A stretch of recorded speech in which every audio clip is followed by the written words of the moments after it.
J'ai fait des tatouages à l'âge de 42 ans, mon premier tatouage, parce que c'était mal perçu, que c'était mal vu. Puis à un certain moment, j'ai fait mes tatouages et je me suis dit, mais en fait, ça va très bien, ça me fait plaisir.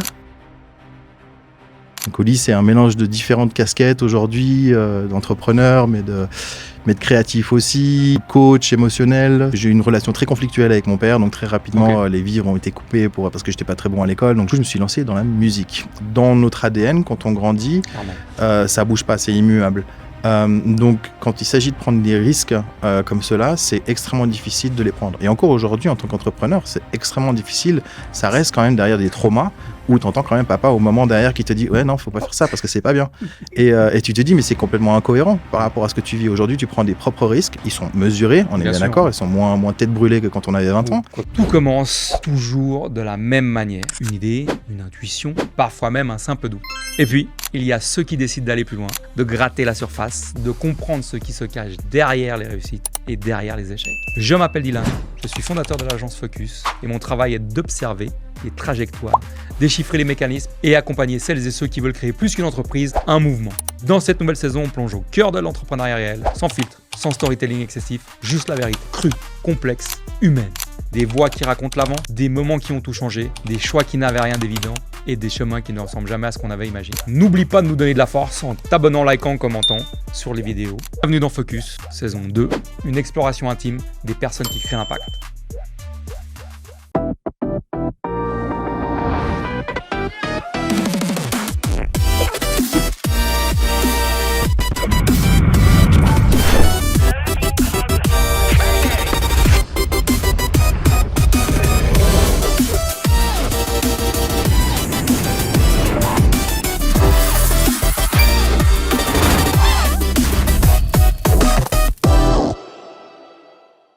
Hello à tous, bienvenue dans Focus. Aujourd'hui, je reçois Oli.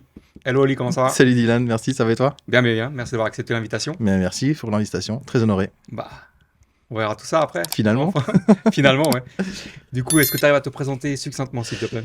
Ouais, alors Oli, c'est qui? C'est quoi surtout? Oli, c'est un mélange, on va dire, surtout de différentes casquettes.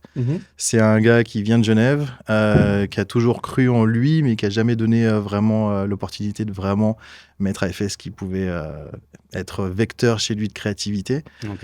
C'est quelqu'un qui a essayé, j'aime bien parler à la troisième personne de moi, parce que ça me permet aussi de me détacher aussi, c'est toujours comme plus Alain simple. Delon, quoi. Exactement, sans le même ego. Pour la rêve. Exactement, sans le même ego. Ouais. Mais c'est quelqu'un qui a toujours bossé corps et âme, qui arrive d'une famille hyper populaire. Très normalisé, donc avec des rêves qui sont les rêves de famille populaire, qui sont trouve-toi un travail, reste dans les rangs. Et puis en grandissant, je me suis rendu compte à quel point ma créativité était jamais forcément mise à bon escient et que c'était frustrant. Voilà, c'était frustrant. Ouais, c'était beaucoup de frustration de me dire que tiens, comment est-ce que je peux être réellement créatif, comment est-ce que je peux vraiment apporter ma touche personnelle dans les différentes entreprises dans lesquelles j'ai bossé. Mais déjà à l'école, je pense que la matière dans laquelle j'étais le plus doué, c'était le dessin. Donc ça en dit long. C'était déjà un indicateur sur la suite de ma carrière à l'école, en tout cas la partie académique, on va dire.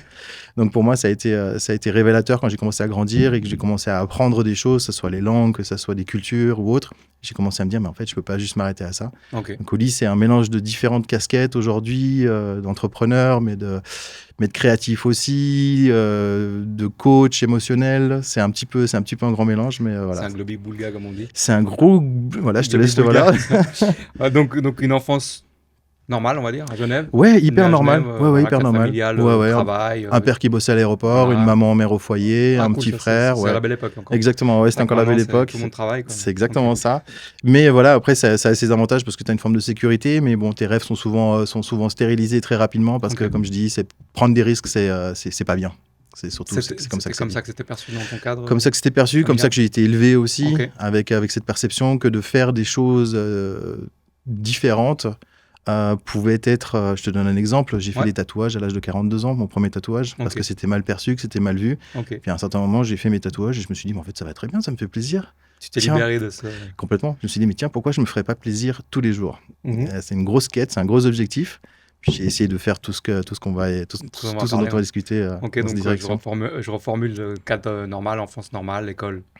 Rien de spécial. Tu as suivi un cursus scolaire normal aussi ou Ouais, non, j'étais un cancre. Enfin, j'étais très doué petit quand j'étais assisté, quand j'étais entouré des professeurs. Et après, voilà, c'était le Far West. Donc, tu as fini en quoi, collège? J'ai fini le collège, que j'ai raté, d'ailleurs. C'est bien de l'assumer aussi, d'assumer ses échecs. J'ai fait, donc sur les 4 ans de collège, ça a peut-être changé le système, mais à l'époque, c'était un système. J'avais choisi langue moderne. Alors, il n'y a plus rien de moderne aujourd'hui dans ces langues. Aussi, Et j'ai raté ma première. Donc, j'ai fait la première, deuxième, troisième, quatrième. Et la quatrième, j'ai réussi à rater 2 fois ma matu. Donc, du coup, je suis sorti, pas de possibilité d'aller à l'université ou de faire une spécialisation. Donc, je suis tout de suite parti dans le corpo et je suis rentré dans les rangs un petit peu comme. Ok, puis tu as choisi quel domaine d'activité professionnelle? Celle de mon père, qui travaillait dans l'aviation à l'aéroport. Et j'ai commencé tout au début en faisant exactement ce qu'il avait fait lui 60 ans en arrière. Enfin, peut-être pas autant. Ça ferait une grosse différence. Comme agent de check-in. Ouais, c'était le tout premier job que j'avais. Tu as eu un piston ou non. On peut le dire aujourd'hui. Non. Aujourd'hui, avec le recul, non, j'ai quand même fait mes examens, je me rappelle. CV, mais j'étais déjà passionné par l'aviation petit. D'ailleurs, j'en ai fait ma carrière, quasiment 15 ans passé dans l'aviation par la suite. Je suis resté dans cette industrie-là. C'est à quoi c'est dû, ça? T'as un souvenir de... Je pense que c'est aussi le mélange. J'ai un père italien et une mère de Malaisie, donc on avait très souvent tendance à beaucoup voyager. Puis on avait déjà ce mélange de culture déjà dans l'éducation. Mais du coup, ça m'a toujours beaucoup ouvert l'esprit dans l'idée de voyager. On partait tout le temps aux États-Unis, on faisait les Disneyland, on allait à Las Vegas. Bon, j'étais mineur encore, donc on ne pouvait pas vraiment aller dans les endroits qu'on aurait voulu aller quand on a plus que 18 ans, enfin 21.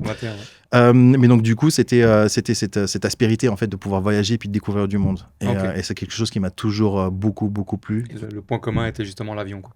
Dans ces différentes destinations. C'est exactement ça. Dans les vieux DC-10 à l'époque, ou les DC-9 où on montait encore par l'arrière de l'avion, ça remonte. On fumait, c'est vrai, j'avais oublié ça. On fumait à l'arrière avec les petits cendriers horribles. Mais voilà, et moi je devais avoir 4-5 ans et puis je prenais la fumée passive de manière complètement normalisée aussi. Ça faisait aussi partie de l'éducation. Il n'y avait pas d'association et tout ça qui était contre ça.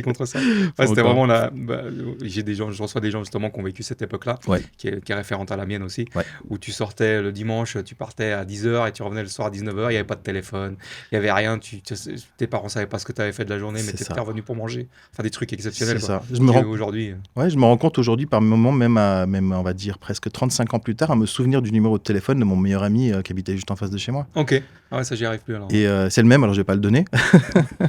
Mais c'était assez fou. Fixe. Oui, il a toujours le même numéro fixe. Je ne sais pas s'il l'utilise toujours aujourd'hui, mais en tout cas, ses parents, lui, oui, parce que c'est du coup le numéro des parents. Mais c'est assez fou de se dire que ces facultés cognitives qu'on avait d'apprentissage et de mémorisation, on les a perdues avec le temps, avec la technologie et le reste. On en a appris d'autres aussi grâce à ça, grâce à la technologie. Ça n'a pas que du mauvais, au contraire, ça a presque que du bon si c'est utilisé à bon escient. Mais ce qui est assez phénoménal, c'est de se dire que quand on est jeune, comme tu dis très justement, si tu avais un rendez-vous à 20h30, on était là à 20h30 parce qu'il n'y avait pas d'autre moyen pour dire tiens, petit WhatsApp vite fait.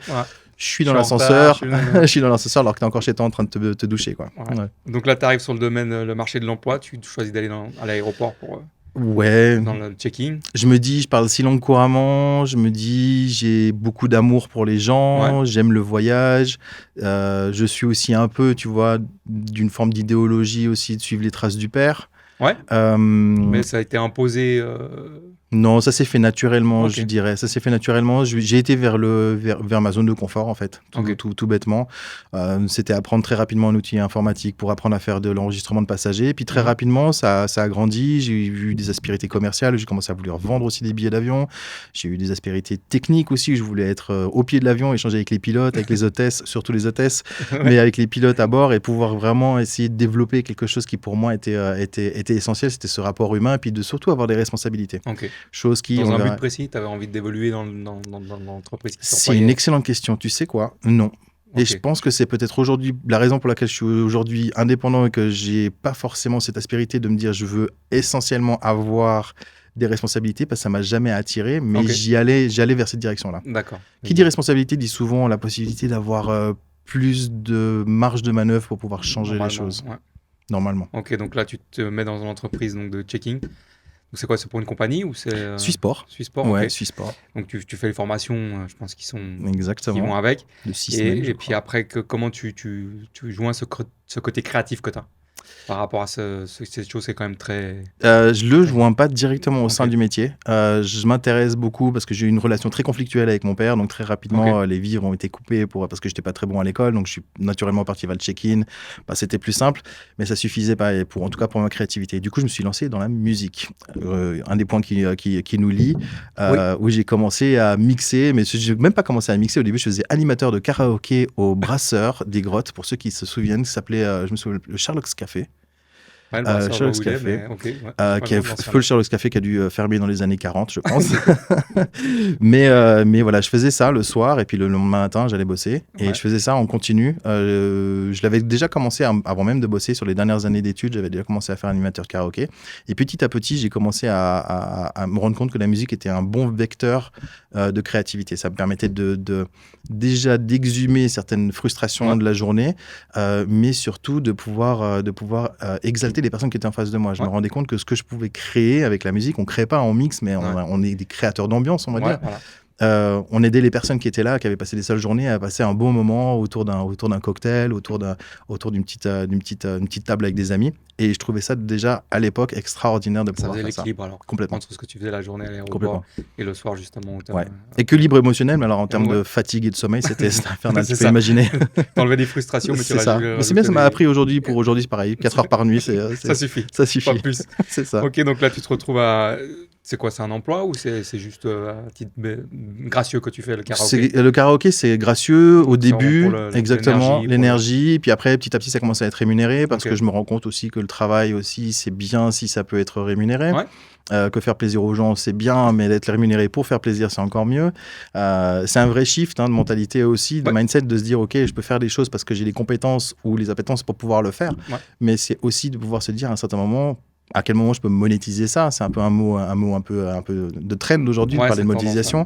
Mais déjà à l'époque, c'était de se dire comment est-ce que je travaille pas gratuitement, mais que je fais... Donc tu avais conscientisé ça, quoi. Tu prenais pas juste le plaisir pour le plaisir, mais tu voulais avec le temps, arriver à avoir de la finance là-dedans, quoi. Absolument. Et comment tu évolues justement avec ces deux activités? Est-ce qu'il y a un moment, il y a une qui prend le pas sur l'autre, et puis tu développes plus le côté musique, différemment peut-être? C'est une excellente question. En fait, elles évoluent vraiment en parallèle, mais vraiment complètement dissociées.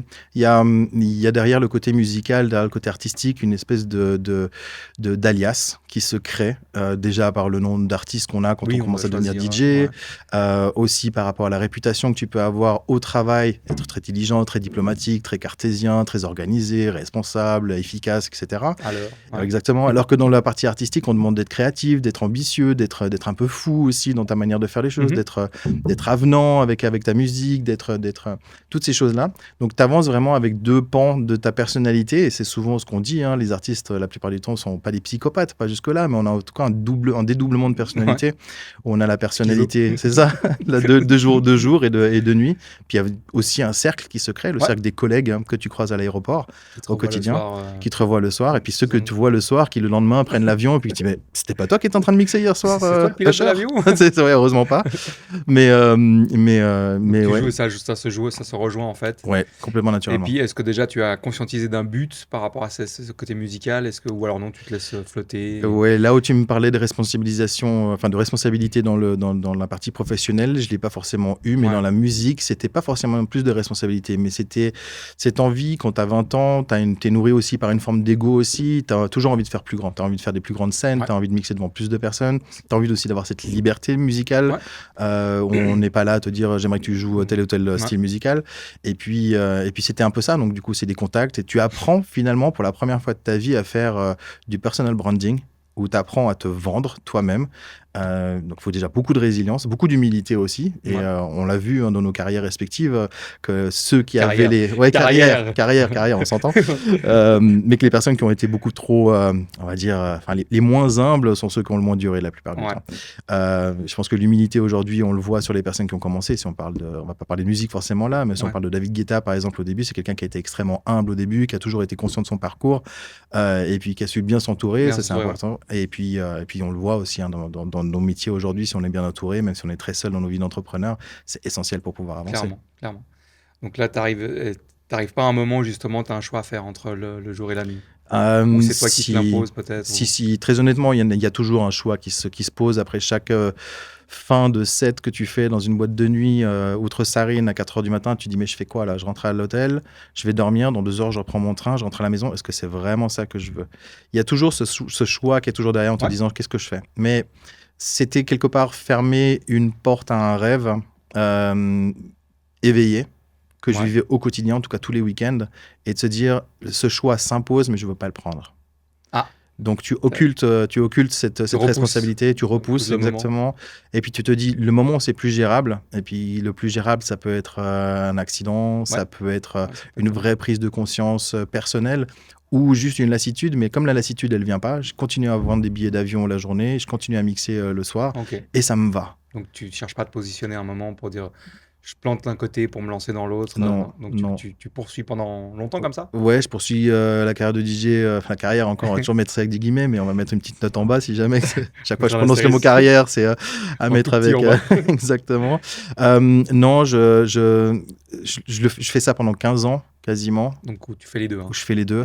Ouais, et puis à un certain moment, je me rends compte que quand la carrière d'artiste va un peu plus vite que la carrière, on va dire... À l'aéroport. Ouais, carrière alimentaire, un job alimentaire, que là, un choix s'impose. Parce que c'est plus de voyage d'un côté, avec plus de disponibilité, puis de l'autre côté, c'est aussi plus de responsabilité, parce que tu grandis aussi dans ta carrière, tu restes pas juste agent de check-in, pour arriver à un moment où tu... Soit l'âge, aussi physiquement, aussi, ça devient très éprouvant aussi, puis te dire, OK, c'est là où je dois peut-être commencer à faire un choix. Mais c'était un choix qui a quand même pris, tu vois, 15 ans, qui a permis aujourd'hui de pouvoir me dire, OK, tu as fait ce que tu as voulu faire à ce moment-là, et aujourd'hui, tu as d'autres priorités. Puis la priorité à ce moment-là, pour moi, c'était de devenir... Pourquoi tu n'as pas eu ce déclic, justement, de se dire, allez, vu que tu as ce côté créatif exacerbé, que tu veux assumer et que tu assumes d'ailleurs, pourquoi tu t'es pas dit à un moment, allez, on en met l'aéroport de côté, puis on se lance à fond dans... Qu'est-ce qui t'a freiné, justement, à ce niveau-là? C'est un manque de confiance, un manque de perspective un manque de sécurité. J'ai quand même, comme je le disais au début, grandi dans un environnement qui était vraiment pas prendre de risques. Donc ça reste quand même intrinsèquement dans notre ADN quand on grandit, ça bouge pas, c'est immuable. Donc, quand il s'agit de prendre des risques comme cela, c'est extrêmement difficile de les prendre. Et encore aujourd'hui, en tant qu'entrepreneur, c'est extrêmement difficile. Ça reste quand même derrière des traumas où tu entends quand même papa au moment derrière qui te dit « Ouais, non, faut pas faire ça parce que c'est pas bien. » Et tu te dis « Mais c'est complètement incohérent par rapport à ce que tu vis aujourd'hui. Tu prends des propres risques. Ils sont mesurés, on est bien d'accord. Ils sont moins tête brûlée que quand on avait 20 ans. Quoique. Mais les risques, est prêt à les assumer. Et je pense qu'à ce moment-là, je n'étais pas prêt à les assumer. Et c'est une des raisons principales pour lesquelles... Donc un manque de confiance un petit peu en soi, et puis l'entourage n'était pas dans ton sens, quoi. Ne te disait pas, vas-y, essaye. One life, je sais pas quoi. Et puis il faut beaucoup de courage, je m'en rends compte aujourd'hui. C'est un courage, on t'apprend pas à l'école comment avoir du courage. On te met face à des situations et on te dit, maintenant tu gères cette situation, fais au mieux. Et puis, si ça passe, tu auras les lauriers, les couronnes et les applaudissements de tout le monde. Et puis, si ça casse, il n'y a plus personne. C'est ça. Et quand ça casse, et quand tu es plus jeune, ça casse, tu as toujours maman qui est derrière. Tu as toujours papa qui va te donner ton argent de poche. Tu as toujours un filet de sécurité. Mais quand tu grandis et qu'après 15 ans de carrière, tu te dis, OK, si ça casse, il suffit d'un bad buzz ou n'importe quoi, et ma carrière peut s'arrêter artistiquement du jour au lendemain, comme ça arrive pour beaucoup d'autres personnes, tu n'as plus envie de prendre ce risque-là. Donc, le déclic se fait naturellement pour répondre à ta question. Là, tu as poussé jusqu'au bout. Des deux jobs, et quand tu es arrivé au bout de 15 années justement avec le côté musique, fête et tout ça, et le côté checking à l'aéroport, qu'est-ce qui s'est passé? T'as enlevé le côté musique d'un côté et tu as continué à l'aéroport? J'ai complètement... Alors, il y a déjà, pendant ces 15 ans, l'aéroport, c'est vraiment tout au début. Quand je fais du check-in, petit à petit, je commence à prendre... parler de ton évolution. Exactement. Et je vais plus dans la partie commerciale et je commence à avoir plus de responsabilités. Puis je commence à travailler pour des compagnies un peu plus prestigieuses, avec plus de... Je suis plus le jeune homme que tu vois derrière en uniforme qui prend juste les bagages. Je dis, vous avez fait 2 kilos de plus, il va falloir passer à l'agence en face, payer 350 francs. Mais j'ai payé 50 francs mon billet. Souvent, c'est ça. C'est encore plus maintenant. Donc du coup, non, j'ai quand même fait mes, on va dire. Donc t'as vraiment t'as mené de front ces deux carrières, on va dire de nouveau carrières. Et puis donc en montant en hiérarchie à l'aéroport et en se développant en tant que DJ, quoi. Exactement. Effectivement, il y a un moment où tu dois être plus disponible pour la musique, tu dois pouvoir te déplacer et tout ça. Donc effectivement, ça donne des tranches horaires qui sont peut-être pas compatibles avec le boulot. Il y a aussi dans l'industrie musicale des tendances qui ont changé aussi. Oui, ça évolue. Ouais. Quand tu commences à mixer et que ton audience à l'âge de tes enfants, j'en ai pas, mais l'âge des enfants de tes amis, c'est là tu te dis c'est peut-être le moment de passer, d'arrêter le truc. Donc il y a aussi une prise de conscience aussi par rapport à ça, par rapport au contexte. Je pense que toutes les décisions elles sont prises toujours par rapport à un contexte précis. Et pourquoi cet état de fait là justement, parce qu'il y a des mecs qui continuent, hein, tu parlais de Guetta ou Sinclair, ils ont la soixantaine ou un bon... moi tu me donnes 150 000 francs par week-end, je t'inquiète, je continue, je fais les deux, même les 3 ou les 4 en parallèle, il n'y a aucun problème. Parce que je veux dire, qu'est-ce qui t'a justement vraiment bloqué, le fait de passer le cap, c'est vraiment cette petite voix de... Ouais, c'est ça. Puis si on doit appeler un chat un chat, balls. T'as besoin à un moment une bonne paire et puis te dire ok maintenant j'y vais et je fonce et puis non j'ai pas eu à ce moment-là. C'est peut-être que tu te sentais pas à 100% quoi. Ouais. Au début tu l'assumes pas mais avec le temps tu te dis en fin de compte c'est peut-être bien que je l'ai pas fait parce que je vois aujourd'hui ce que je réussis à faire sans le côté artistique, enfin musical propre. Et je me dis j'ai toujours une touche de créativité qui a évolué. Mais c'est en toi, c'est inné je pense. Mais qui est toujours aussi excitante. Parce que l'idée en fait réellement de l'artiste c'est vraiment de pouvoir avoir cette chance de pouvoir partager son travail musicalement, artistiquement, que ce soit de la peinture ou du dessin ou de l'écriture avec une audience. Et aujourd'hui je le trouve mais x10 et c'est beaucoup plus pertinent aujourd'hui la manière dont je le partage parce que c'est beaucoup plus authentique. Déjà c'est à moi ce que je fais. Je partage pas la musique de quelqu'un comme un DJ le ferait, même si tu mets ta touche. T'as pas créé ta musique à un moment justement ? J'ai créé ma musique, mais c'était un flop total. Ça s'appelait, mon nom d'artiste à l'époque c'était Oliver Shine, et le morceau s'appelait New York. Super original. Et c'est un morceau c'est un morceau qui a été produit, qui a été distribué aussi. J'ai dû faire une 40aine de ventes, je pense. Donc j'ai dû recevoir... Ça nécessitait vraiment toute cette structure pour faire c'est ça. Donc là, de nouveau, ça t'a pas conforté dans le fait de passer le cap. C'est surtout ça le truc, quoi. C'est que t'as tenté, t'as poussé. T'as sans doute je viens de capter le petit pic que tu viens de me lancer, mais je le prends avec grand plaisir. C'est toujours bienveillant. C'est bienveillant. Toujours dans la bienveillance, comme diraient certains. Mais oui, comme tu disais, Donc du coup, ça conforte pas dans le fait de se lancer à 300% dedans, du fait qu'il n'y ait pas un retentissement. En même temps, si tu fais, on sait que c'est dans aussi l'itération que l'effet cumulé aussi que tu grandis, quoi. C'est-à-dire que c'est pas sur un projet qui n'aboutit pas que ta vie est remise en question puis que tout doit s'arrêter. Tu dois en prendre justement les conclusions de cet échec ou de cette difficulté, etc. Bien sûr. Mais c'est vrai que c'est ce qui nous caractérise aussi, c'est qu'on pousse à chaque fois quand même. On aura essayé de se mettre dans des cadres, mais c'est vrai que c'est au bout d'un moment, quand tu as compris à un certain moment de ta vie que tu n'arriveras pas à rentrer dedans, bien sûr. Tu prends une autre voie et puis effectivement, tu donnes peut-être les moyens d'eux, quoi. Ouais, bien sûr. Mais cet échec commercial au niveau du disque, la musique a fait que voilà, t'es arrivé. C'était en fin de carrière. En fin de carrière, justement. J'étais en fin de carrière, mis au placard. Non, je me suis décidé par moi-même d'arrêter et j'ai eu de la chance parce que j'ai vraiment arrêté quand je commençais à avoir ce qu'on appelle des résidences, c'est-à-dire c'est un peu l'aboutissement pour certains DJ. Ouais, c'est ça, de pouvoir avoir des résidences et puis te dire bah voilà, je sais que j'ai un salaire qui va tomber chaque week-end. Je me suis arrêté là parce que je savais que c'était plus ce qui me plaisait. Il y a aussi une part de lassitude aussi où la musique a aussi évolué, la musique a changé. C'est plus que forcément j'aimais faire avant. Et puis du coup, je me dis, je ferme quelque chose qui était à mon sens un besoin et puis une opportunité, mais j'ouvre mon champ et ma vision et mon temps surtout, j'ai plus de temps, à d'autres opportunités. Et je pense que la vie, j'ai l'impression de reprendre le texte du script dans Astérix et Obélix de notre fameux Édouard Baird. Qui dit la vie elle est faite d'opportunités. Tu vois, il y a pas de bon ou de mauvais métier, mais la vie elle est vraiment faite d'opportunités. Il faut être comme dirait, j'arrête pas de citer tout le monde là, mais Jean-Claude Van Damme, c'est pas forcément le mec que j'aurais, mais il faut être aware. C'est ça. C'est quoi, il y a plus qui dit faut être aware. Il faut vraiment, c'est ça en anglais, faut les saisir. Il faut les saisir. Parce que les opportunités, je pense qu'elles se présentent effectivement à tout à chacun. Mais beaucoup ne sont pas en mode de saisir cette opportunité. C'est exactement ça. Du fait de la zone de confort, du fait du schéma de vie, schéma sociétal, etc. Complètement. Plus le couple, etc. Absolument. Femmes, et quoi qu'on peut remettre sa vie en question. J'ai reçu aussi une personne ici qui, à 45 ans, elle avait une place chez Yves Saint Laurent, une bonne place dans le cadre, dans le board, si tu veux, de Saint Laurent. Puis elle a décidé d'ouvrir son institut, et puis voilà, à 45 ans. Mais c'est vrai qu'il faut saisir ces opportunités, et pas tout le monde a cette appétence-là. Puis il n'y a pas d'âge, hein. Comme tu dis, tu donnais l'âge de 47 ans, je crois que c'est Henry Ford qui crée Ford Motors. Il a l'idée, il a 47 ans, il crée Ford Motors l'année suivante. KFC aussi avec le colonel Sanders. Exactement. 153. Exactement. C'est pour ça que je suis un peu anti tous ces schémas de vie de société où t'as tel âge, il faut pas faire ci, t'as tel âge, tu peux plus faire ça, quoi. Bien sûr. je pense qu'il faut quand même aller se faire plaisir un petit peu de temps en temps. Bien Et sûr. puis, comme on en parlait un petit peu en off, c'était justement d'aller du côté de l'expérience de la vie, quoi. De pas mourir idiot avec toute proportion gardée. Hein. Ouais.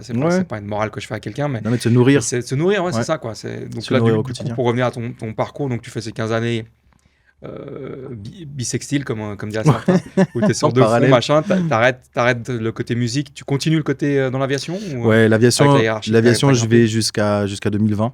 Ok, Où je finis on chez comprend pourquoi ça s'arrête. exactement l'aviation. Je pense que plus personne n'a volé à partir de ce moment-là. J'étais account manager chez Emirates, Ok. donc j'étais un petit peu, si tu veux, eux ils peuvent nous payer des royalties, la Rolls-Royce de l'aviation à ce Donc moment-là. toi, tu dis Non, en tout Non, cas, eux non, étaient là. eux étaient la D'accord. Rolls-Royce. C'était un petit peu, si tu veux, l'aboutissement, un peu la fin de carrière aussi, parce que qu'est-ce qu'il y a de Le boss mieux final, quoi. Ouais, le boss final, tu bosses pour Emirates Ok. et tu te dis, mais qu'est-ce que je peux faire de mieux que bosser pour Emirates? Alors, bosser pour les compagnies sœurs ou belles-sœurs comme Qatar Airways ou Ok. Etihad Airways derrière pour des postes comme cela, ou gravir les échelons, mais ça voudrait dire de partir et quitter ma belle et douce Genève avec ce temps merveilleux et d'aller à Dubaï où, mon Dieu, il y a la Oh là, c'est plage, un il peu fait embêtant. chaud, c'est embêtant.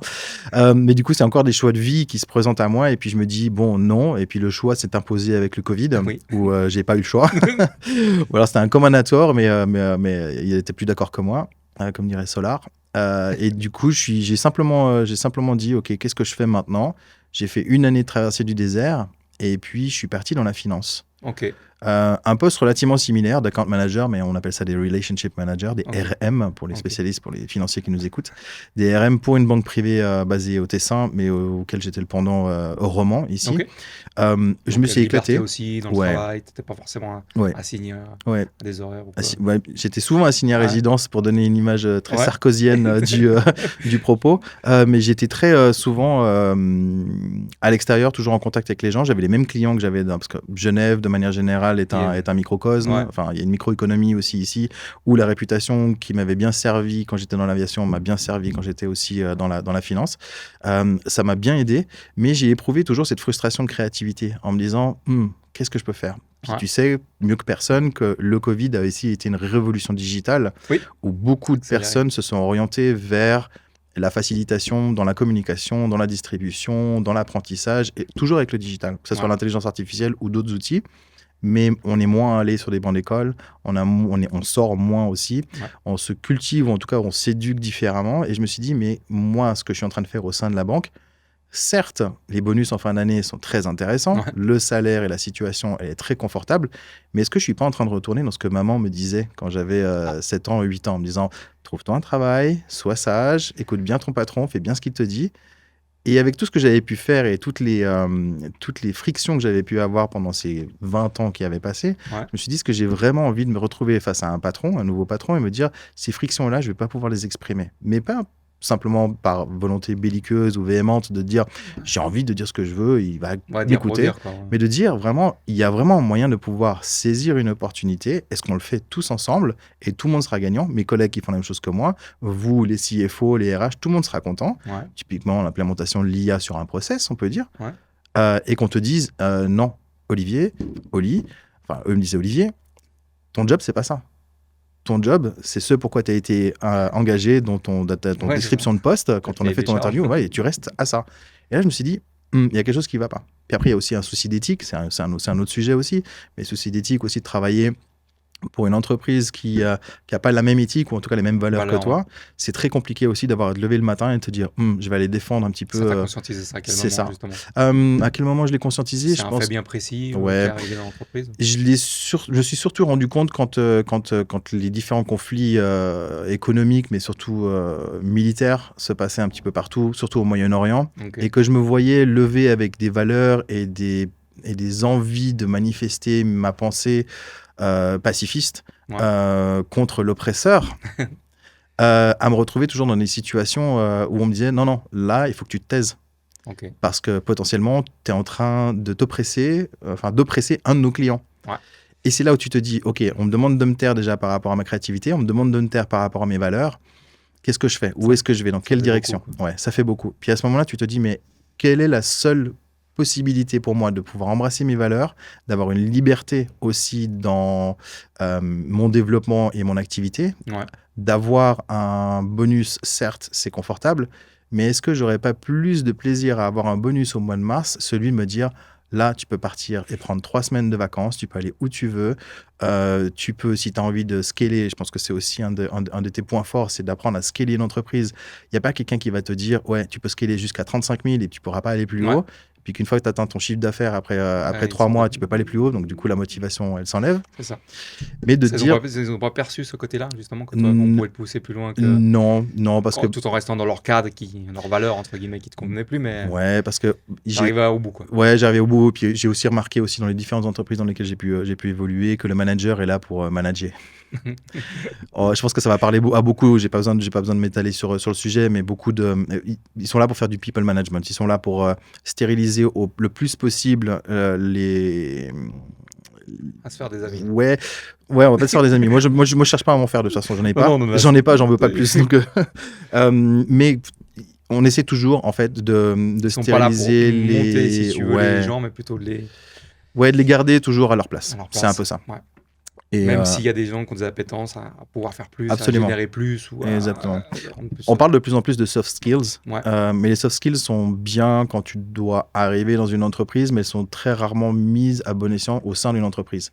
Parce qu'un soft skill, ça peut toujours être une compétence qu'on a appris en dehors d'une entreprise. Et c'est quelque chose, on en parlait avant, il y a la différence entre le savoir-faire, ça tout le monde peut l'apprendre, et le savoir-être. Et les soft skills sont souvent liés au savoir-être. Et le savoir-être, comme Dylan ou Oli, personne ne pourra être comme nous, exactement comme nous. On pourra s'apparenter, mais on n'est pas non plus des références. Hein. On est bien d'accord, c'est pas comme ça qu'on s'établit. C'est le podcast de l'ego, quoi. C'est ça, le podcast, on va après nos carrières respectives. Focus ego.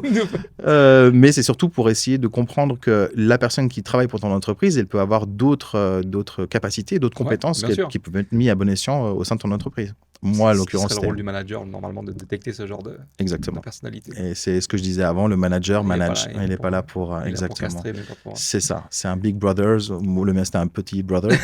Oui, on parle pas de physique, hein, ici. Hein, non, jamais. Non, je prenais un petit en... Sa carte de visite était plus petite. Voilà, il avait... C'était pas la taille de quelque chose. Non. Okay. Et donc, je me suis vraiment dit à quel endroit est-ce que je peux m'orienter si vraiment je veux avoir toutes ces possibilités. Et la vraiment unique qui m'est apparue, c'était celle qui ne m'était pas apparue avant, c'était de me dire, OK, maintenant tu fais les choses comme tu le veux avec ton entreprise, ton idée. C'est ça. Okay. Et là, j'ai fouillé dans un tiroir, j'ai trouvé toutes les différentes balls que j'avais laissées le long de ma carrière, dans la musique, dans l'aviation, dans toutes ces choses-là. Et je me suis dit, je vais les réunir, je vais les mettre ensemble, un peu comme les 7 boules de cristal de Dragon Ball. Il y a beaucoup de balles. Z.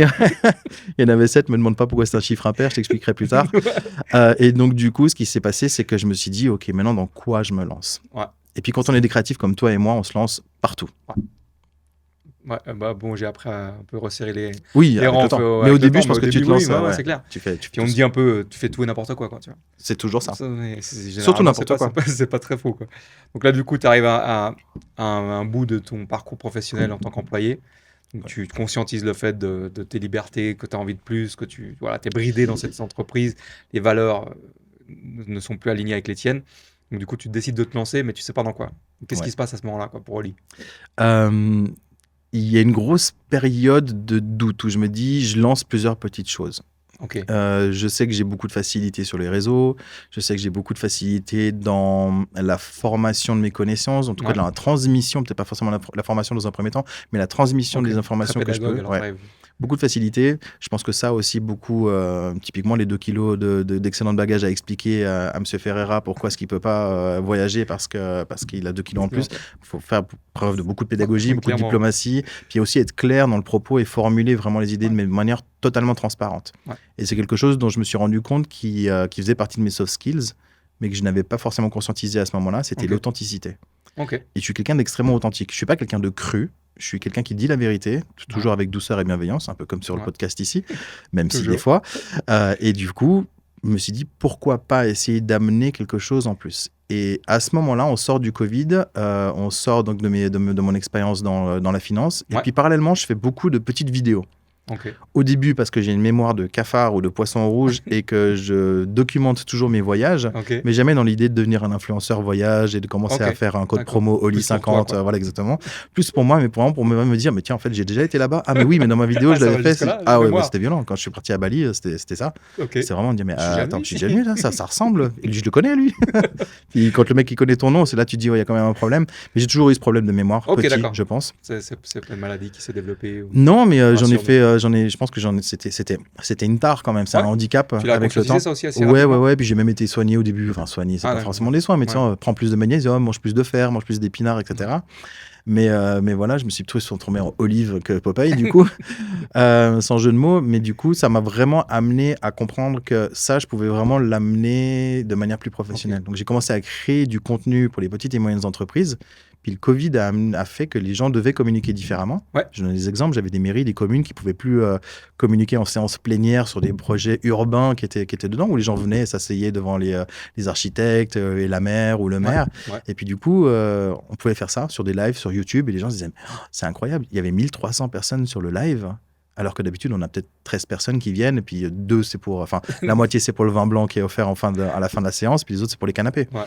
Et là, on comprenait réellement, enfin, ils ont compris réellement qu'il y avait L'impact. vraiment un shift de communication. Donc ils ont eu cette intelligence de pivoter Ouais. sur le système de communication. Exactement. Que tu as amené toi, c'est toi qui leur as fait cette proposition. Quoi. Proposition qui a été au début extrêmement mal reçue parce Ouais, qu'il y je avait pense que les institutions, c'est ça, on n'est pas forcément amené à même faire partie d'un écosystème de communication. Le digital, c'est quelque chose qui reste alors sur LinkedIn, ça reste des newsletters qui sont envoyés aux habitants, si je prends vraiment cet exemple-là. Puis Ouais. d'un coup, on se dit, mais en fait, je peux ouvrir ce que je propose à une frange de la population, non seulement en volume, mais aussi en génération. Je peux aller toucher des gens qui ont 14 ans, 18 ans, 20 ans, 50 ans, 70 ans, des personnes qui sont pas forcément sur les réseaux, mais qui, pour une bonne raison, le projet urbain, par exemple, Ouais. vont aller se connecter et se dire oh, en fait, c'est génial. Ok, donc là, tu sens que tu es sur une voie, une Complètement. bonne voie potentielle. Tu es toi-même, tu te retrouves par rapport à tes valeurs, par rapport à comment tu veux t'exprimer. Mhm. Et quand tu t'exprimes en étant toi-même, ça fonctionne parce que tu arrives à faire passer à des mairies qui sont quand même des cadres un peu rigides en termes de Absolument. communication, des outils un peu plus modernes, on va dire. Absolument. Ça fonctionne en plus. Ouais. Donc tu convertis le fait d'avoir Ouais. fait confiance. Et puis du coup, après, est-ce que tu élargis ton activité ou tu restes vraiment dans le domaine en termes de mairie, de Ouais, choses comme ça? au début, je le fais vraiment de manière instinctive. Ouais. J'approche des mairies, j'approche des petites et moyennes entreprises, des restaurants, je fais des hôtels. Et puis, Ok. je me rends compte en fait que l'engouement est tel qu'il faut que je commence aussi à m'adapter en termes de volume, aussi en termes de demande et de besoins. Il faut que je m'adapte. Du coup, je Ouais, commence c'est à un peu... je commence à intégrer un petit peu plus d'outils digitaux de Ouais. mon côté, notamment l'intelligence artificielle. Ouais. Et puis, pour pouvoir vraiment, comme on dit, on utilise toujours aujourd'hui plus ou moins l'intelligence artificielle, mais on ne sait pas réellement comment ça marche. C'est ça. Et on l'exploite pas forcément à ses fins les plus ultimes. Ouais. L'automatisation, enfin, on va pas rentrer dans les termes Ouais. techniques, mais de se dire qu'on a vraiment un outil extraordinaire dans les mains et qu'on exploite vraiment pour un confort personnel, ce qui est très bien déjà dans un premier temps. Et je me dis, mais comment est-ce que je peux intégrer ça au quotidien dans mes process avec Voilà, mes ce que tu clients. proposes, quoi. Et puis je me rends compte au fur et à mesure que mes clients me disent mais comment tu fais pour aller aussi vite? Et puis je commence à leur en parler de même manière où j'aime bien partager ces valeurs-là avec les clients. Je leur explique comment ça se passe et ils Ok. me disent mais on peut pas faire ça pour ma boîte? Et puis tu te dis oui, pourquoi pas? Et c'est le client en fait qui avec son besoin vient vers toi et te dit mais on peut le faire. Donc du coup toi tu viens aussi avec des solutions qui sont on va pas dire révolutionnaires, mais on est quand même dans une croisée des chemins aujourd'hui. Je pense, On ouais. arrive à vraiment En faut être virage. faut être dans le bon train. Ouais. Et donc du coup je me dis pourquoi pas essayer justement alors déjà de me certifier moi comme expert hier. C'est comme parler de carrière avant, c'est beaucoup d'étiquettes et on en parlera peut-être après des étiquettes qu'on déteste. Nous on en a 25 des étiquettes c'est ça. et qu'on se débarrasse avec le temps, qu'on enterre dans des jardins loin de nos contrées, mais on essaye à ce moment-là, en tout cas moi j'essaie à ce moment-là de vraiment m'orienter sur quelque chose qui pourrait toujours me plaire et puis me dire ok je veux pas commencer à faire de la technique, je suis pas un ingénieur, mais je veux que ça soit accessible et surtout que ça soit vulgarisé. Donc on le fait, on commence à implémenter de l'intelligence artificielle dans certains process, ça grandit, au point que je commence à former maintenant des entités, des entreprises sur l'intelligence artificielle. Ça reste très sommaire parce qu'on est vraiment aux prémices de l'IA. Ouais, c'est pas encore, comme on en parlait aussi, exactement. C'est donc pas encore implémenté à 300% c'est ça. dans les entreprises. Et ça va tellement vite et le progrès de mois en mois va tellement vite. Si on regarde maintenant, et je pense que vous le voyez tous sur les réseaux sociaux, la différence entre une vraie vidéo et une fausse vidéo. On parlait de deepfake avant, mais on arrivait encore à reconnaître Ah quand oui. Elon Musk C'est était de plus en à plus dos bluffant. à dos de crapaud en Mhm. train de sauter au-dessus de l'Himalaya. On savait que c'était faux, mais aujourd'hui, on a du contenu qui est créé, de la Et le publicité cerveau qui est... commence à de moins en moins faire la différence. Quoi. Exactement. Et même les outils aussi qui sont Ouais. créés en parallèle, on est un petit peu à cette, encore une fois, une croisée des chemins où le côté piraterie dépasse le côté établi. Oui, clairement. On avait ça dans le domaine bancaire où les pirates informatiques Ils disruptent, ouais. étaient beaucoup plus doués que les- les développeurs dans les banques. Ouais. Donc on arrive un petit peu à ce moment-là. Et puis c'est s'inscrire donc déjà dans une partie sensibilisation, faire comprendre aussi aux gens, parce que beaucoup de personnes ne savent pas exactement ce Donc que c'est que pédagogie, l'intelligence quoi. artificielle. Beaucoup de personnes en ont peur. Ouais. Et puis d'arriver, d'expliquer comment est-ce que ça se passe, comment ça peut être implémenté, puis comment ça peut être un assistant, pas quelqu'un qui va te remplacer, mais comment est-ce que toi, tu peux dompter cet assistant. C'est pas forcément, on dompte un robot, il faut bien comprendre qu'on dompte un robot et que le robot n'est jamais un être humain, ne le sera jamais. Mais comment est-ce que tu peux l'utiliser à bon escient et puis que ce soit aussi rentable. Okay. Exactement. Ça se passe sous quelle forme? Tu fais des conférences? Comment tu prodigues cette belle parole? Ouais, cette belle parole est un petit peu comme un samaritain ou comme un prêcheur ou un gourou. Un gourou. Tu vois de quoi je parle. Exactement, le grand gourou. Le grand gourou, non, mais il arrive la plupart du temps, c'est un besoin en fait. Si tu veux. Et comment tu fais de la connexion en fait? Est-ce que tu parles de la publicité numérique? Est-ce que tu fais de l'appel à froid? Alors tu sais, étonnamment, c'est de la recommandation. C'est beaucoup de la recommandation. Ouais. Beaucoup c'est du bouche à oreille, beaucoup c'est des personnes qui, avec le savoir-être d'Oli, se disent, mais tiens, en fait, lui, j'ai pu lui faire confiance sur la création d'une capsule vidéo pour tel et tel projet. En fait, je vois qu'il fait aussi de l'intelligence artificielle. Je lui envoie un message, je lui demande, ou sinon moi, proactivement, je lui dis, bah voilà ce que je fais aussi à côté, voilà le reste du catalogue de ce que je propose, le multicasquette dont on parlait à la première minute du podcast, où j'arrive avec on va pas dire une valeur ajoutée, mais où j'arrive un peu avec des valeurs en plus qui pourraient servir aux clients. Puis souvent, c'est le bouche à oreille. Ah, mais t'as fait ça, ah, mais c'est génial. Et puis, de manière générale, c'est exactement. Quand on est dans une grande ville comme Genève, les gens parlent assez facilement. Et donc aujourd'hui, j'ai cette chance d'avoir ce bouche à oreille et peut-être cette réputation qui me sert depuis le début, où les gens savent qu'ils peuvent me faire confiance sur ce que je fais. Et donc j'essaie de le faire au mieux. Et puis ça se développe sur plein d'autres choses derrière après. Okay.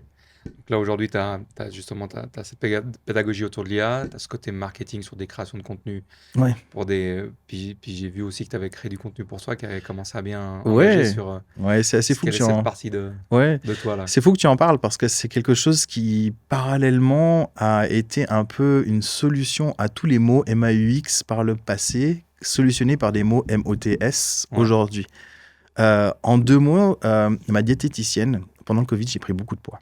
Okay. Je pense comme tout le monde, à rester à la maison hyper sédentaire, à manger des chips et à appeler Uber Eats toutes les... Il y en aura du monde à ce niveau. J'en ai fait de la pub pour tout le monde. Dropping. Name dropping. Et du coup, j'ai pris du poids. Ma diététicienne me dit ok, tu vas faire ça, tu vas faire ça, tu vas faire ça. Elle me dit, mais parallèlement, qu'est-ce que tu fais dans ta vie de tous les jours? Je dis, mais moi, j'adore faire des vidéos.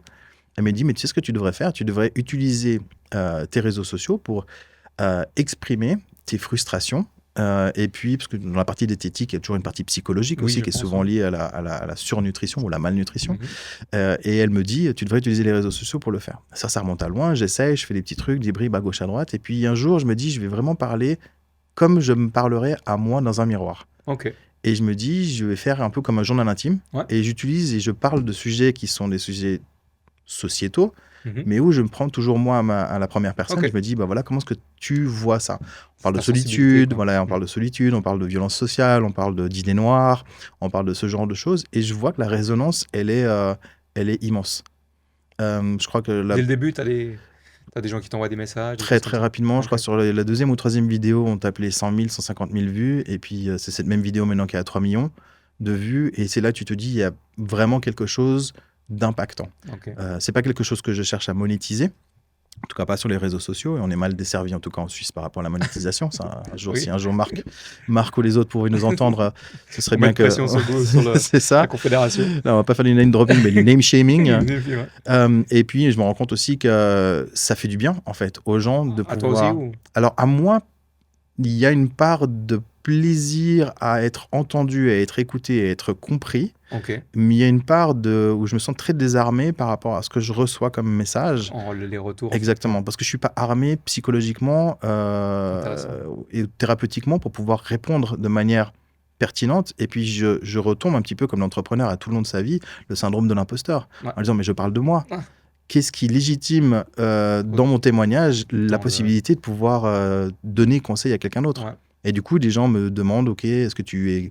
Beaucoup me demandent, est-ce que tu es psychiatre, psychologue? Tu me disais que toi aussi, tu as cette Des question-là. retours des fois, ouais.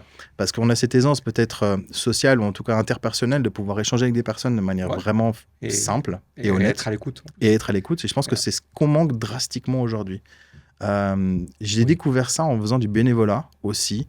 Un projet Genevois qui doit encore exister, qui s'appelle Assieds-toi, je t'écoute, qui était au Bain des Paquis à Genève.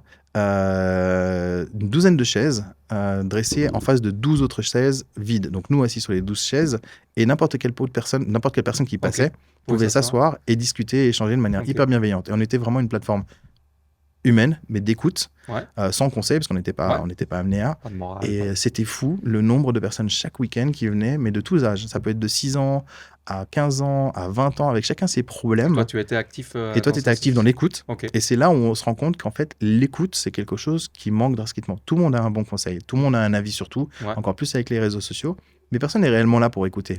On entend, on ouïe un bruit, mais personne réellement s'assied en face de toi, te dire « assieds-toi ». Je t'écoute. Et ça, c'est vraiment quelque chose qui est au cœur de l'humain et quelque chose qu'on a perdu, on a peut-être perdu avec le temps. Avant, on allait voir la magicienne du village ou pour s'asseoir et lui dire, bah voilà, il y a lui, je pense qu'il est en train de me tromper, mais il y avait toujours cette écoute-là. Maintenant, je pense que même moi le premier, je suis très desservi par ça, mais moi, j'ai un onglet sur mon chat GPT qui s'appelle Love Coach et qui me donne des conseils quand je vais sur un date.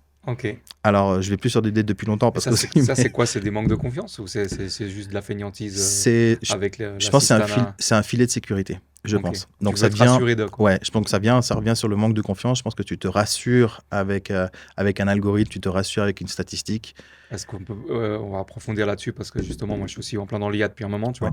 Je me documente là-dessus, mais quel serait un peu le. Est-ce que tu penses pas que c'est un warning à mettre en place de manière à se dire. On perd on a remarqué que les humains n'ont pas du tout confiance en eux, ça c'est pas nouveau, c'est de la nuit des temps, n'ont pas d'écoute comme tu le disais, et le fait de se substituer à ce genre d'outils pour se mettre en confiance, est-ce que tu penses que ça n'a pas quelque chose de dangereux? Ça a clairement quelque chose de dangereux, surtout en termes d'éthique. Déjà, on en parlait avant quand je fais des formations au sein d'entreprises et que je parle de l'utilisation de l'intelligence artificielle, je le dis toujours, ça doit être un assistant, ce ne doit pas être quelqu'un qui vous remplace. Ce n'est pas quelqu'un qui cognitivement a les mêmes émotions que vous, c'est pas quelqu'un qui aura les mêmes valeurs. Question, excuse-moi de te couper. Vas-y, je t'en prie. Est-ce que tu dis bonjour à ton LLM, ton GPT ou ton Gemini ou ton Grok? Je dis jamais bonjour ni merci non plus. Je dirais à toi bonjour et merci, mais je le dirai jamais. Pour une simple et bonne raison, c'est parce que je veux pas en fait qu'il. C'est pas un humain. C'est pas un humain, mais je veux pas que moi en fait. Je veux pas en fait qu'au fond de moi je me dise mais je suis en train d'humaniser un outil. Pour moi c'est un simple outil. Je pense que c'est une bêtise ce que je viens de te dire, mais je pense que c'est un détail important justement dans la relation avec tous ces absolument ces LLM là, donc ces modèles de langage large et tout ça, c'est vraiment de mettre les choses à leur place. Effectivement, c'est une bonne ressource. Ils ont une base de données mondiale, donc c'est une culture incroyable, mais il faut les mettre en place, quoi. C'est comme à la limite, tu mets pas ton chien sur la table pour manger avec toi, quoi, tu vois. Bien sûr. Et je pense qu'il faut garder cette relation-là pour pas tomber dans le côté de le rendre humain, comme tu disais. Exact. Parce que je connais des gens qui font ça, qui font la psychologie avec ce genre de trucs. Je sais pas, je suis encore à mi-chemin sur le fait de tout donner ou de pas tout donner, tu vois, je sais pas quelle est ta position là-dessus. Moi, je pense que ça doit déjà être très rapidement intégré dans l'éducation. Ça, c'est sûr. Que ce soit l'éducation nationale ou l'éducation collective. Clairement. Ça doit être quelque chose qui doit déjà d'abord, dans un premier temps, être démystifié aussi, qu'on a bien comprendre qu'on n'est pas dans Terminator et qu'on n'est pas dans Robocop. Skyline. Exactement. Et qu'on n'est pas dans quelque chose qui va nous détruire. C'est quelque chose dont on a encore la maîtrise, mais qu'il faut continuer à garder la maîtrise. Et pour garder la maîtrise sur n'importe quelle chose, il faut connaître. On a souvent peur de choses qu'on ne connaît pas. Clairement. Le racisme, c'est un exemple flagrant. On ne connaît pas les autres cultures, donc on en a peur. On a des jugements et des préjugés sur ça. Et je pense que c'est nécessaire et élémentaire, déjà, que les gouvernements, plutôt que de mettre des freins ou des limitations ou des réglementations, doit d'abord commencer par de l'éducation. Ça, je pense, c'est par la peur, justement. C'est du fait qu'ils voient que ça s'emballe très vite, parce que, comme tu disais, les vidéos ressemblent plus à des vraies vidéos, quand le cerveau n'interprète plus le côté IA. Les textes peuvent être aussi assez performants dans certains aspects. Bon, il y a des fois comment on appelle ça, quand il hallucine, des hallucinations, tu vois. Mais suivant comment tu travailles avec ton IA, effectivement, tu peux arriver à réduire ce fait d'hallucination. Et puis le problème, c'est que les gouvernements n'arrivent pas à mettre la main dessus, ne comprennent pas ce qui se passe, parce que chacun sa position au niveau des politiques, mais ne comprennent pas ce qui se passe. Et du coup, ils mettent des freins au lieu d'implémenter la chose, parce que c'est vrai que le système, par exemple, éducatif, alors cet avis me concerne, me regarde, ce n'est que moi qui l'engage, mais c'est vrai que le système éducatif pourrait peut-être voir une évolution dans le sens où l'IA pourrait s'adapter à chaque élève, ce qu'une professeure ne peut pas faire, ou un cours ne peut pas faire, et pas forcément exclure certaines populations d'élèves qui ne correspondent pas au schéma maths, histoire, etc., tu vois, ou dessin. Bien sûr. Donc je pense que ça serait intéressant d'aller dans ce sens-là, mais effectivement, il faut dompter la machine avant de le faire. Et puis comme tu le dis très justement, il faut uniformiser ça, il faut que tout le monde puisse avoir la possibilité déjà d'y avoir accès, comme un peu Internet ou les réseaux sociaux de manière générale, même si les réseaux sociaux ça peut être pernicieux. Il n'y a pas cette anticipation, c'est dans la pédagogie, on sait que c'est là, on ne va pas les contre, c'est mort, c'est fini, l'IA, il est là depuis... Ouais. Pour avoir été au sommet international de l'IA qui était ici, le AI Summit ici à Genève, une des premières évidences qui avait été relevée pour la raison pour laquelle les gouvernements ne s'y mettent pas, c'est qu'ils sont déjà malheureusement dépassés. D'accord, donc c'est ce que je te disais. Ils n'ont pas forcément ni les ressources humaines derrière pour pouvoir mettre des personnes compétentes qui sont intégrées. Pas les budgets ou les budgets OpenAI de 100 millions de dollars par année pour des. À savoir qu'OpenAI est une société déficitaire, mais elle est valorisée, à 50 milliards, à 500 milliards. Mais c'est une société qui est déficitaire à la base. Il parle de mettre de la publicité sur OpenAI, t'as vu ça? Oui, je pense qu'on va tous y arriver. Il y avait toujours, tu te rappelles, au début, Facebook va devenir payant. J'ai tout de suite ma grand-mère qui m'écrivait, fais attention, qu'est-ce qu'on doit faire? Il y a toujours, on est dans une monétisation constante de tout ce que l'on fait. Exactement. Et c'est ce qu'on revient à dire avant. Moi, c'est vrai qu'aujourd'hui, ce que j'apprends aujourd'hui aux différentes sociétés, je le fais contre de la monétisation. Je l'apprends, mais je me fais rémunérer pour ça. Ouais. On a aussi cette connaissance. Nous, c'est aussi des certifications qu'on apprend de notre côté, qu'on passe. Et c'est aussi des connaissances qu'on prend et qu'on développe aussi avec le temps. Et c'est indispensable aujourd'hui de pouvoir être nous aujourd'hui, avec la connaissance qu'on a aujourd'hui des technologies, d'arriver sur des terrains encore vierges et de dire attention, voilà les risques. Et pas de dire utilisez-le, vous verrez vous-même les risques et vous ferez mal. Et puis après, ce sera peut-être trop tard pour revenir en arrière. C'est ça.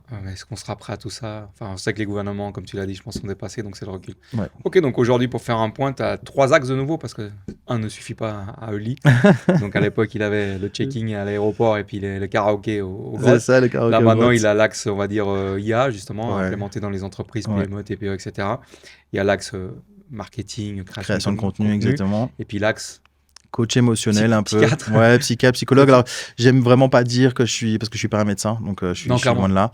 Je suis ni psycho, ni psychiatre, ni thérapeute cognitif ou autre. Je m'inscris vraiment, comme je te le disais, dans une dynamique d'écoute, ce qui manque drastiquement aux personnes. Ça se rapproche à ce que tu faisais au Badepaki à l'époque. Exactement. Et où je me rends compte, en fait, que je donne et j'apporte plus de bien, de douceur et de bienveillance quand j'écoute une personne et que je suis vraiment à l'écoute. Parce qu'il y a beaucoup de personnes qui sont autour de nous, et je pense que nous, les premiers, même entrepreneurs ou même ne serait-ce que nos cercles familiales, il y a des choses qu'on ne peut pas tous dire. On ne peut pas dire ça à notre fils, à notre femme, à notre mari, encore moins à nos collègues de travail. Des fois, le pote qui est à côté, il va dire « mais non, c'est bon Dylan, t'inquiète, tu te prends la tête pour rien, pourquoi tu pleures ?» Et il y a et des personnes comme moi, enfin, ont ce besoin, cette envie de pouvoir s'inscrire dans cette dynamique de se dire « Moi, tu peux venir, tu peux pleurer. » Et j'ai une cliente qui m'a dit « Moi, des fois, j'ai juste envie de venir vers toi pour juste faire ouin-ouin. » Et c'est ce qui me va. Et je le dis, mais ouais, fais ouin-ouin. Si tu veux faire ouin-ouin, faire du ouin-ouin, c'est bien. On peut pas faire ouin-ouin tous les jours. On est souvent jugé, on se dit, mais non, t'as un bon taf, tu bosses là-bas, t'as un bon salaire, t'as un toit sur ta maison, t'as 2 magnifiques enfants. Arrête de faire ouin-ouin. Et c'est ce que j'aime apporter, c'est cette douceur à un monde un peu... on parle d'IA, de violence, d'intelligence artificielle, mais de toujours garder... Pour moi, c'est un excellent baromètre qui me permet de me rééquilibrer par rapport à moi-même et d'être vraiment qui je suis. Le mec authentique, mais concret et conscient, surtout, du monde dans lequel on évolue. Et comment tu te prémunis par rapport à tout ça? Parce que l'écoute, c'est quand même très... Ça prend de l'énergie, ça peut aussi... ça prend beaucoup d'énergie, je suis entièrement d'accord avec toi. Tu arrives à te dissocier par rapport aux propos que tu reçois, parce qu'il y a sans doute des choses, comme tu disais avant, que tu n'étais pas préparé pour. Donc ça doit être des choses qui sont marquantes. Comment toi tu les digères, comment tu les extirpes de ton cerveau, quoi. Les formations et les certifications sont d'une bonne aide pour pouvoir t'aider à garder un format ou un carcan assez précis. Mais au-dessus de ce carcan, au-dessus de ce format, il y a toujours un couvercle au-dessus que tu dois savoir poser au bon moment. Et ça, c'est encore quelque chose qui manque. Mais toujours, quand tu es un entrepreneur, tu es toujours ouvert aux opportunités. Mais à quel moment l'opportunité devient un danger pour toi, personnellement, ou à quel moment cette opportunité est vraiment une opportunité telle qu'on l'a définie dans les dictionnaires. Et c'est encore là, aujourd'hui, où on n'est jamais complètement prémuni et on n'est jamais complètement protégé Oui. par rapport à la misère humaine, appelons un chat, aux difficultés, aux frustrations, aux peines, que ce soit des décès, que ce soit... On n'est jamais complètement... Moi, je suis quelqu'un d'extrêmement empathique. Donc, je prends très souvent à bras-le-corps une douleur d'une personne. J'embrasse tellement cette douleur que je la ressens aussi. Ok. Et comment tu fais? Est-ce que tu as un petit rituel, justement, pour Là, j'appelle mon magnétiseur en Afrique et c'est lui qui... Ah, en Afrique. Tu m'envoies une photo. Comment tu t'es... Il m'envoie toujours dans la boîte aux lettres. Il met toujours ramène l'être aimé. Non, la manière dont je le fais... Tu as trouvé une astuce ou c'est encore trop tôt, quoi? C'est encore trop tôt aujourd'hui Ok. pour réellement le faire. Alors moi, je suis traité aussi de mon côté. Je suis aussi un psychologue de mon côté. Ok, donc ça t'aide aussi à te mettre des pare-feux, quoi, pour... Ouais, puis c'est à double emploi en fait. C'est lui parce qui que reçoit, quoi. ouais, c'est lui qui reçoit. Mais transmet. ça me permet aussi de voir ce que lui me donne que je ne lui ai pas donné de mon côté. Donc j'apprends aussi par ce Ok. que je reçois. Mais ça me permet aussi moi de pouvoir vider mon sac parce que Ok. c'est un peu pour ça qu'on Donc y c'est va. ça que t'as quand même mis une alternative en place Ouais. pour pas recevoir toutes ces émotions et, Oui. et ces propos qui sont quand même peut-être des fois compliqués à... Ah ouais, complètement, Ok. complètement. Non, parce que... Parce que comme tu as mis 15 ans à faire un choix entre l'aéronautique et la musique, je me dis, est-ce que tu vas pousser aussi loin dans le domaine C'est une excellente du coaching, question. quoi. Bah, c'est une excellente question parce que Tu vas te mettre des red flags avant, quoi. Ouais. Parce que c'est vraiment excuse-moi de t'interrompre, c'est Mhm. vraiment le côté... Moi, je comprends ta démarche, je suis assez aussi dans cet état d'esprit-là, mais c'est vrai que ça te bouffe, quoi. Ouais. Donc, il y a un moment, tu peux pas toujours être là pour les autres. Ouais, je suis complètement d'accord avec toi. Quand on est entrepreneur ou auto-entrepreneur, en tout cas solopreneur, enfin, il y a tellement de terminologie. Entrepreneur tout court. Ouais, exactement. On a toujours cette impression d'omniscience. On a toujours l'impression de tout savoir sur tout. On en parlait avant. En fait, on sait plein de choses, mais on sait rien complètement. On n'a pas cette omniscience, c'est impossible. Et du moment où tu te l'avoues, tu te rends compte à quel point tu es aussi perfectible, mais tu es aussi vulnérable que les autres. Cette vulnérabilité dans laquelle j'ai évolué pendant les 15 ans que tu dis avant, j'ai plus envie de l'avoir maintenant. Donc, tu as conscientisé la chose, tu as trouvé les réponses. Ouais. Et ça, je ne sais pas si on appelle ça la maturité ou avoir bientôt 50 ans, mais je pense que c'est... faire partie. Ouais. Mais je pense que c'est aussi le fait d'avoir, et comme toi, et comme beaucoup d'autres personnes qui nous écoutent, j'imagine, on a fait tellement de choses qu'on a appris de ces choses et qu'on sait ce qu'on veut et on sait ce qu'on veut pas. On dit souvent en couple, je suis plus avec lui, mais je sais plus ce que... Enfin, je sais pas ce que je veux, mais je sais ce que je veux plus. C'est un peu ça aussi dans la vie de l'entrepreneur aussi. C'est que tu sais ce que tu veux et tu sais comment laisser de côté ce que tu veux pas. Parce que ce que tu veux pas, il pourrait toujours y avoir une petite opportunité dedans. Toujours. Mais toujours d'y aller avec une pleine conscience des risques, de l'engagement aussi que tu prends et puis de tes valeurs. Je pense que c'est ça. Okay. Moi, rester authentique, j'ai jamais autant appris qu'avec ma dernière coach personnelle, Tiffany. En fait, la vraie solution, le vrai salut réside en moi, en étant qui je suis. Et souvent, on oublie ça. Bah oui, mais maintenant que tu t'assumes à 100%. Et du coup, ce fait d'avoir mis ce côté un petit peu coach, consultant de vie, justement sur les réseaux sociaux, est-ce que c'est ça qui t'a amené à t'entourer de personnes justement, avec lesquelles tu peux te décharger, tu peux t'informer, tout ça? Je l'avais toujours avant. Je pense que cet environnement-là. Exactement. Tu as toujours des mots où, à un moment donné, et ça fait partie toujours de la démystification aussi de l'idée d'aller chez un psychiatre ou un psychologue. Je leur fais la publicité de ces corps de métier parce qu'elles sont essentielles à la bienséance ou en tout cas à l'équilibre de la société. Mais on a souvent tendance, et là encore, je reviens à cette époque quand j'étais petit, quand maman ou papa disaient ouais, mais on va pas chez le psychiatre sauf si on est fou. Ou Bélidé, je me rappelle, c'était toujours Bélidé à l'époque. J'ai jamais été à Bélidé, je sais même pas ce que c'était Bélidé, mais pour moi c'était chez les fous. Alors que ça avait pas du tout c'était plus vraiment big up à maman. C'était vraiment pour protéger à ce moment-là, je le comprends bien. Mais c'était essentiellement aussi pour pas sortir des sentiers battus. Et là, maintenant, avec le temps, je le vois, je me dis...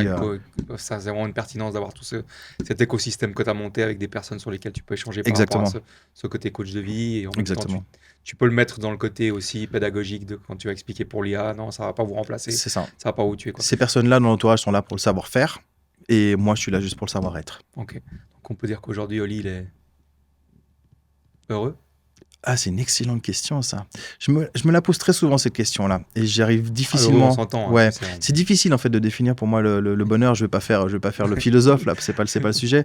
Mais je vais dire, je suis satisfait de ce que j'ai fait. Tu es aligné avec tes valeurs, tu te sens bien. Tous les matins, tu te lèves en te disant, OK, je suis là pour ça. Quoi. Je suis plus heureux qu'hier. Et j'espère juste être moins heureux que demain. Ok, d'accord. Et est-ce que dans tout ce parcours musical, aéronautique, etc., tu as un événement qui te vient en tête, une difficulté que tu aurais vécue, quelque chose qui pop au moment où je t'en parle, si tu peux nous l'expliquer et dire comment tu as réagi à ces difficultés, ça peut être...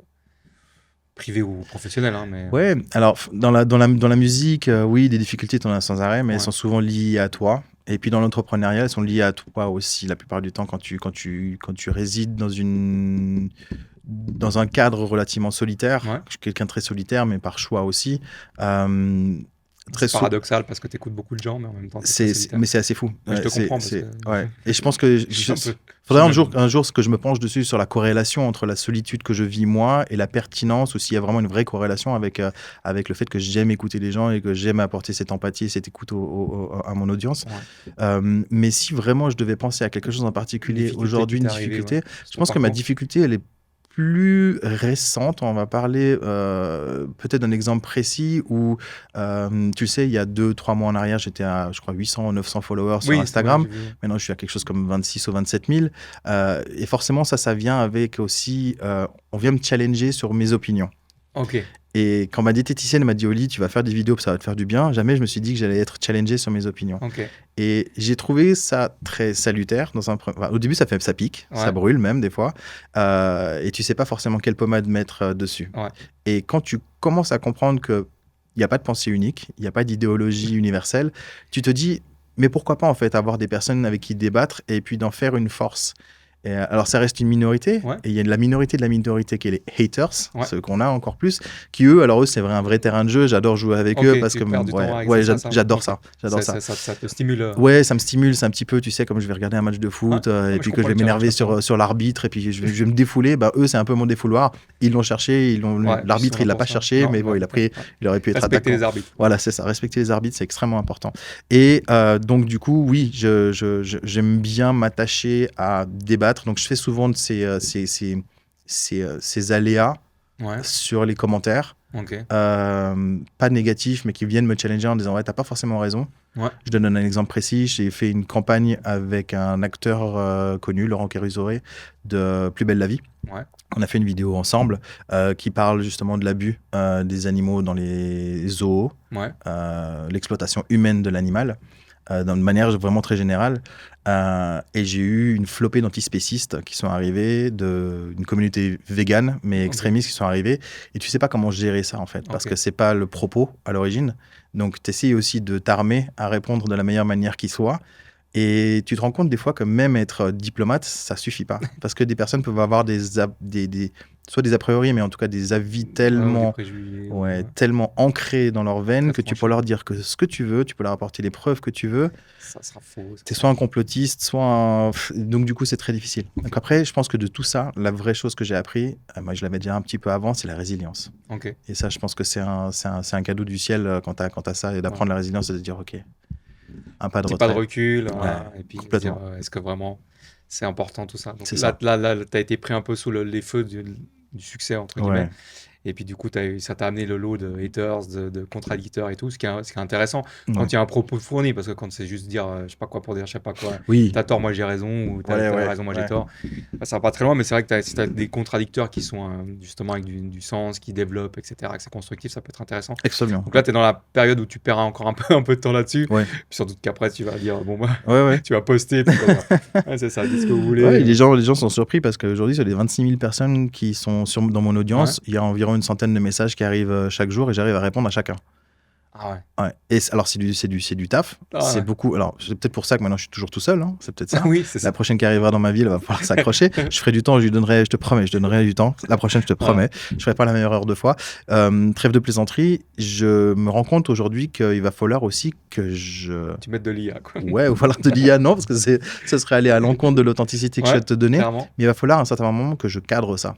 Et que quelque chose que je faisais par passion, enfin au début par besoin, qui est devenu une passion, qui maintenant devient presque une caisse de résonance si bruyante qu'il faut que je puisse mettre des acouphènes, enfin pas des acouphènes, mais des protections sonores autour pour pas que ça résonne aussi large.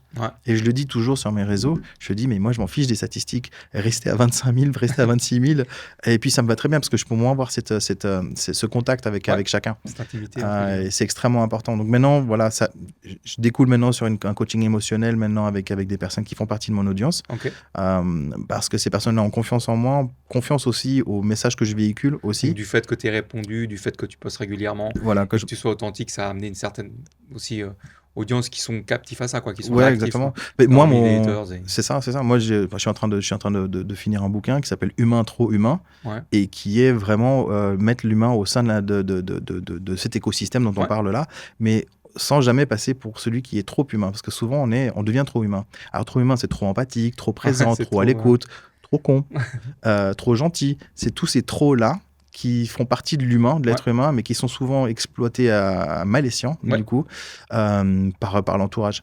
Et je pense que c'est quelque chose que j'essaye de garder. C'est de plus en plus difficile, et c'est paradoxal, de faire de l'humain sur du digital. Ouais. Oui, c'est C'est clair, l'exercice le plus... Moi, je le vois comme un canal en fait qui permet de parler à un autre humain, quoi. Mais il faut pas oublier que l'autre personne à laquelle on parle, c'est un humain justement, quoi. C'est exactement ça. Effectivement, c'est un tunnel qui permet d'accéder à un autre. Comme le téléphone de grand-mère avec le numéro de téléphone, moi, je me souviens par cœur. Actuel, ouais. Exact. Faut pas oublier ce côté que c'est connecté à un humain et non pas que c'est 100% machine. Exactement. Donc, tu te vois où, toi, dans 3 à 5 ans? Tu as une vision déjà par rapport à tout ce qui est arrivé, ou c'est encore trop frais pour que tu puisses te projeter? Alors, des objectifs et des envies, tu vois, quand j'ai commencé à faire du check-in, j'aurais jamais imaginé un jour travailler pour Emirates. Ouais. Quand j'ai fait l'ouverture du FMR avec Nizar à l'époque à Genève, pour ceux qui connaissent, de son premier FMR aux eaux vives, jamais j'aurais imaginé un jour mixer dans un festival devant plus de 100 000 personnes au Maroc, ou de faire sparring de David Guetta ou de Sinclair au Solveig. Jamais j'aurais imaginé ça. Donc aujourd'hui, je me laisse encore cette magie et cet espoir un peu naïf d'enfant que je pouvais avoir ou d'adolescent, parce que ça m'a toujours... la naïveté, je le vois pas comme un défaut. La naïveté, c'est aussi avoir de l'espoir. C'est aussi croire qu'il y a quelque chose d'intimement utopique, mais de fondamentalement humain. Et je pense que c'est prépondérant, clé en tout cas dans mes valeurs à moi, de garder cet esprit naïf, parce que ça me permet de me dire, ok, dans 365 jours ou dans 5 ans, je sais pas où je me vois, mais comme je te le disais avant, je me vois moins heureux qu'aujourd'hui, mais plus heureux demain, ou l'inverse plutôt. Voilà. Et qu'est-ce que tu donnerais comme conseil, comme avis à quelqu'un justement qui est sur le moment où il veut se lancer, mais il veut pas se lancer, tu sais, qui est un peu en train d'hésiter par rapport à l'entrepreneuriat? Qu'est-ce que tu pourrais lui donner comme ça sera jamais parfait. Faire, moi c'est le truc qui m'a toujours manqué. Je te parlais d'avoir une paire de mais de faire, et ça sera jamais parfait, et ça sera toujours imparfait, mais dans l'imperfection, c'est là où tu vois tes vraies valeurs. Tu le disais très justement avant en aparté, il y a une question que toi tu te poses, tu te dis, si je peux pas en mourir, je le fais. Et je trouve que c'est très c'est touchant déjà ce que tu dis, parce que c'est vrai qu'on a une vision de la mort qui est très fataliste, mais on a une vision aussi du risque et de l'échec aussi très fataliste. Mais faire, même si c'est imparfait, tu l'auras fait. Qu'est-ce qui peut t'arriver de plus derrière? Rien. Tu auras appris un petit peu plus, tu auras perdu certainement de l'argent, comme tu le dis aussi, mais derrière, qu'est-ce que tu auras appris? Tu auras appris que tu peux faire. Sur toi-même, c'est énorme. C'est ça. Les connaissances. Et si quelqu'un a écrit le mot refaire, c'est que tu dois pouvoir le refaire. C'est ça, c'est qu'il y a bien quelqu'un qui a foiré à un moment. Mais pourquoi pas le premier et pas nous, quoi. Donc, voilà. Clairement. Je peux te laisser tirer une petite carte, lire la question à haute voix et y répondre, s'il te plaît. Alors, je vais prendre celle-ci qui est le fond de ma couleur du site internet. Qui est magnifique. Est-ce que tu as une routine secrète, un petit rituel qui booste ton mindset? J'en ai 2, mais qui sont très bateaux, que je ne conseille pas à tout le monde, qui sont la gratitude le matin. J'ai l'air très bête. En tout cas, j'avais l'air très bête le matin, mais je prends vraiment... je prenais 2 minutes au début, maintenant je le fais en 15 secondes. Un compliment devant la glace, en me levant le matin, parce que j'ai une... La gratitude physique. Face à soi-même, tu dis? Uniquement physique. Pas envers la vie, d'être un matin supplémentaire. Uniquement envers mon physique. Et puis, celui de faire j'adore faire le body scan le soir. Un body scan, c'est tu te mets dans un état de méditation profonde et tu reprends contrôle de toutes les différentes parties de ton corps. Tu commences par tes doigts de pied, tu remontes, etc. Sans les bouger, mais tu les sens, tu les conscientises. Et tu reprends contrôle. Et c'est ce qui nous manque drastiquement aujourd'hui. On perd le contrôle de beaucoup de choses, de nos vies, de notre corps. Et que reprendre contrôle, ne serait-ce que juste avant de t'endormir, c'est un soulagement qui très souvent disparaît le lendemain matin, même avec la gratitude, mais qui t'aide déjà à te dire, en fait, j'ai déjà de la chance d'être là, en bonne santé ou pas, mais au moins je suis là, je suis présent. Exactement. Reste, je le dis toujours, reste un jour de plus. Est-ce que tu souhaites rajouter quelque chose à ce podcast? Non, je trouvais ça extrêmement bien. Je trouve que Focus, c'est un nom qui va parfaitement à ce podcast, parce que on fait un focus, mais un autofocus aussi. Tu nous forces à nous, les invités, à faire un autofocus. Et toi, tu es toujours là à dire, OK, on focus sur des directions. Et ça permet aussi de conscientiser aussi un parcours, parce qu'on a la tête dans le guidon. On reste toujours, toi et moi, des têtes brûlées. On fait plein de choses, on a envie de plein de choses. On est assoiffés de créativité. Et ça permet un peu de ramener pendant une petite heure tout ça ensemble et se dire en fait, voilà ce que je pourrais bien faire de mieux ou moins faire. Mais comme on le disait avant, faire, refaire, même dans l'imparfait. Voilà. Merci à toi. Merci à toi, c'était un honneur. Et à bientôt. Merci. Ciao, ciao. Ciao. Ciao.